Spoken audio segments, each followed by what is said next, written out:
I'm not going to say it. Everybody said it. I'm not going to say it. It's cliched at this point. It's the thing to say. You have to say it. No, I'm not doing it. I'm not. Hey, together, strong. Hey y'all, my name is Sasha Raquel, and today we're going to be talking about Kingdom of the Planet of the Apes, which is the newest installment in the Planet of the Apes saga. And this series has been prevalent for so many years that I don't know where to start with this one, other than giving you a little bit of a plot summary so you can make sure you're up to speed. After his village is attacked, a young ape by the name of Noah goes on a journey to find his kidnapped clan. Along the way, he encounters a human and learns that what he was taught his entire life may not be the entire truth. And I have to say that the visuals here are simply stunning. They're to die for. They're gorgeous.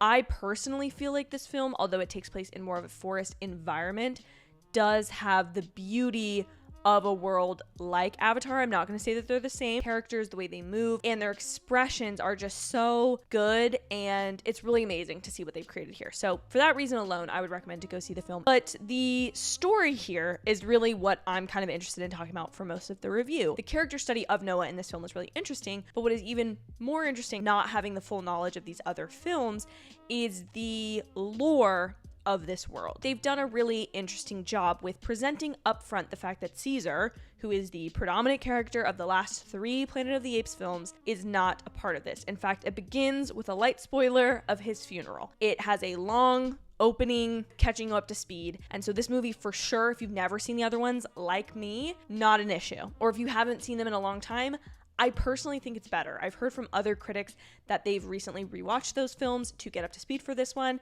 but there's a level of distance that I think is helpful because this story really questions Caesar's role many generations later. We find ourselves with a bunch of characters who are not at the center of a revolution or at the forefront of evolution. They are simply existing in a world that already has a structure that is pretty much non-reliant on human beings. In fact, they're called echoes at a certain point in the movie. Depending on who the characters are that are referring to them, they use different words, and this is where language is used really interesting here. We have a lot of different cultures of sects of society. Of certain apes have gravitated more to a empirical, like, I'm going to rule, I'm going to have an army, and I'm going to be in a status of wealth and privilege, where others will be working for me and looking up to me, whereas others live in a much more democratized society. How do these characters create the new world? But what's really interesting is how Caesar really is the center of this. As the film goes on, you as the viewer, and this is why I say it's helpful if you haven't seen the other films more recently, you are presented with different ideas of who Caesar could be. Especially because we never see him alive during this film, there is a lack of your individual understanding of him as a character. Noah simply knows him as an ape or just some random name he's heard before, and he just assumes it's somebody like that lived a long time ago. He doesn't necessarily regard Caesar as a very important historical figure. Then there is Raka, who very much views Caesar as a martyr or almost a saint-like figure to the apes. Being somebody who advocated against violence between different species, he very much sees Caesar as this like higher level character, like basically monkey Jesus. That is how he views Caesar. And then finally, we have Proximus, who is interested in Caesar the ape, but also in Caesar, the ruler of Rome. And he very much takes this understanding of Caesar set out a path for apes to conquer all. We conquered humans, now we can conquer the elements and conquer each other in a way. He merges the idea of Caesar the ape with Caesar the emperor and merges them to create his worldview. So I think what's really interesting is if you're so attached to the character of Caesar and his actions in the last several films, it feels weird here that he's talked about in different ways. And it has gotten me excited to go back and watch the others.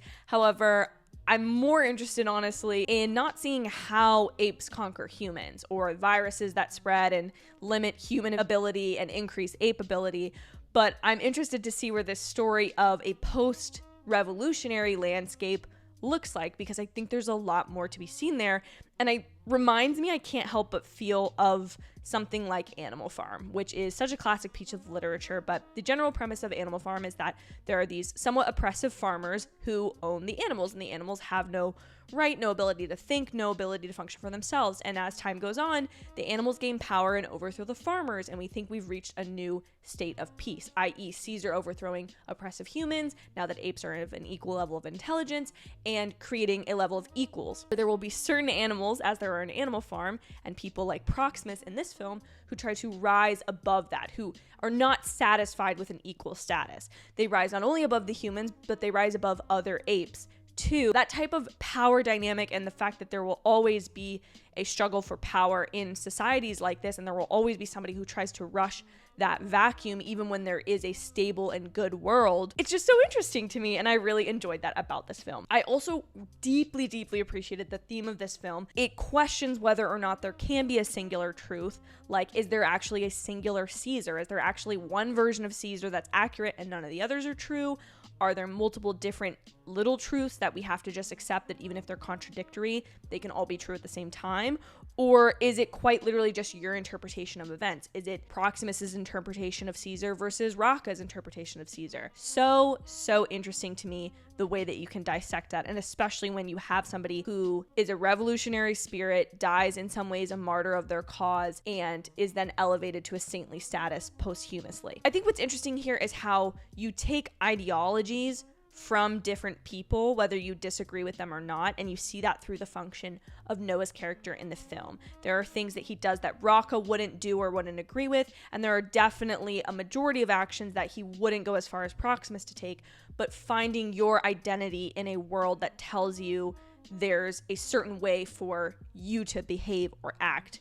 So interesting. And on that, I think that relationships really define those character ideologies as well as carries the film. It's so interesting to see these different characters interact with each other and, again, see them work through these different facets of their society and world. There are plenty of ideas here that aren't as defined as I'd like them to be, and although I can be fine with something that's a little bit more open-ended and asking you to consider these things, especially considering there probably will be more Planet of the Apes films, and so I'm excited to see where future films potentially following Noah explore these ideals deeper and kind of carry the loose threads rather than like just leaving them hanging.